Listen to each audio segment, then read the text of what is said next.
और अब बात करते हैं जम्मू कश्मीर की श्रीनगर संसदीय सीट पर जो मुकाबला है उसे लेकर, जो दिलचस्प नजर आ रहा है। नेशनल कॉन्फ्रेंस के गढ़ में इस बार दो चिर परिचित धुर विरोधी नेशनल कॉन्फ्रेंस और पीडीपी मैदान में हैं। साथ ही दो नए प्रतिद्वंदी अपनी पार्टी और डेमोक्रेटिक प्रोग्रेसिव आजाद पार्टी भी ताल ठोक रही है। यहां से भाजपा ने अपना उम्मीदवार नहीं उतारा, लेकिन एनसी और कांग्रेस के खिलाफ किसी दल के समर्थन की बात कही जा रही है। देखिए जम्मू कश्मीर से ये खास रिपोर्ट। श्रीनगर सीट अब्दुल्ला परिवार की परंपरागत सीट रही है और अचरज की बात है कि इस बार श्रीनगर सीट से अब्दुल्ला परिवार का कोई सदस्य चुनावी मैदान में नहीं है।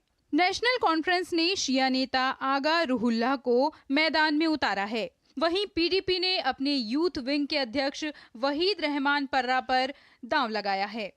रेस्पॉन्स बहुत अच्छा है, आपने खुद देखा होगा, लोग पार्टिसिपेट कर रहे हैं। अगर नॉर्मल इलेक्शंस होते तो मैं कहता कि एंथुजियाज्म है, मगर इस वक्त एंथुजियाज्म से ज़्यादा सेंटिमेंट लग रहा है। फोकस इस वक्त वोट बटेगा या नहीं बटेगा वो नहीं है, हमारे वोट की कितनी कीमत है, हमारा फोकस वही है। हम ये इलेक्शन वोट से ज़्यादा कश्मीर में जो खामोशी है, सफोकेशन है, जो लोग मुतनफ़ीक होके, डिसअपॉइंट होके, डिजेक्ट होके हर प्रोसेस से दूर रहते हैं, उस बारे में हम खामोशी को तोड़ना चाहते हैं। हमारी कोशिश है घर घर जाके इलेक्शन की वसादत से, जमहूरियत की वसादत से यहाँ के लोगों की खामोशी तोड़े। हम इलेक्शन के दिन वो बाहर निकले, खासकर वो लोग जिन्होंने कभी वोट नहीं डाला और खासकर नौजवान। हम उनकी आवाज़ बनकर कोशिश कर रहे हैं कि कश्मीर की नुमाइंदगी हिंदुस्तान की पार्लियामेंट में हो। अपनी पार्टी ने पूर्व मंत्री मोहम्मद अशरफ मीर को टिकट दिया है, तो डीपीएपी अमीर अहमद भट्ट से मैदान में हैं। अमीर अहमद भट्ट कहते हैं कि युवा और विकास के मुद्दे उनकी प्राथमिकता में हैं। उधर भाजपा का कहना है कि बेशक पार्टी ने अपना उम्मीदवार नहीं उतारा है, लेकिन सत्ता में कोई भी पार्टी भाजपा समर्थित ही होगी। इम्तिहान है, मगर इंशाल्लाह कामयाबी हमारी होगी। मुझे लगता है कि इस बार डबल क्या ट्रिपल वोटिंग होगी, 3 times more than what was happening in the past.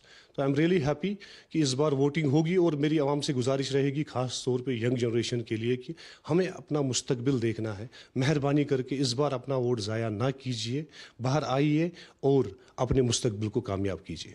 सवेरा वो होगा जब आप देखेंगे मेरे नौजवानों के चेहरे पर खुशी, जब आप देखेंगे ये इज्जत और विकार से घूम रहा है, जब आप देखेंगे इसको कोई पकड़ दकड़ नहीं है, जब आप देखेंगे मेरी बेटी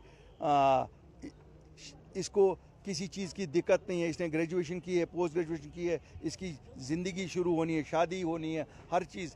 when we facilitate it, state is socially also responsible. Lok Sabha में इस बार कुल 17,40,000 मतदाता हैं, जिनमें 2 लाख फर्स्ट टाइम वोटर्स भी शामिल हैं।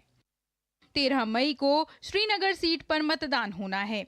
2019 के लोकसभा चुनाव में एनसी के फारूक अब्दुल्ला ने पीडीपी के आगा मोहसिन को हराया था। फारूक के खाते में 1,06,750 वोट आए थे, तो मोहसिन के पक्ष में 36,700 वोट पड़े थे। श्रीनगर लोकसभा क्षेत्र से ही जम्मू कश्मीर के पूर्व मुख्यमंत्री उमर अब्दुल्ला लगातार 3 बार 1998 से 2004 तक सांसद चुने गए थे। 2014 में ये सीट पीडीपी के पास चली गई, लेकिन 2017 में पीडीपी नेता तारिक अहमद के इस्तीफे के बाद हुए उपचुनाव में फारूक अब्दुल्ला ने जीत हासिल की। 2019 में हुए लोकसभा चुनाव में फारूक अब्दुल्ला ने यहां दोबारा जीत दर्ज की।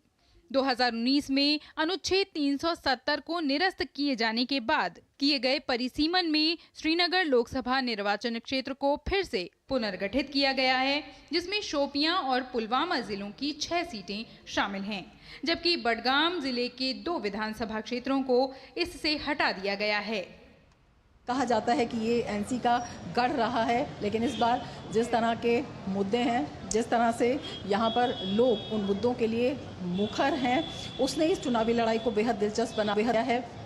जीत किसकी होती है ये देखने वाली बात है, लेकिन लोग अगर ज़्यादा संख्या में निकल कर आते हैं तो लोकतंत्र की जीत यहाँ पर पूरी तरह से होगी। और ये यहाँ पर ऐतिहासिक भी होगा, क्योंकि ये पहला चुनाव होगा जो अलगाववाद और आतंकवाद के डर से मुक्त है। कैमरामैन विनोद ओझा के साथ रमा त्यागी, डीडी न्यूज़, श्रीनगर। और लोकसभा चुनाव को लेकर बसपा ने एक और लिस्ट जारी की है, इसमें 2 सीटों पर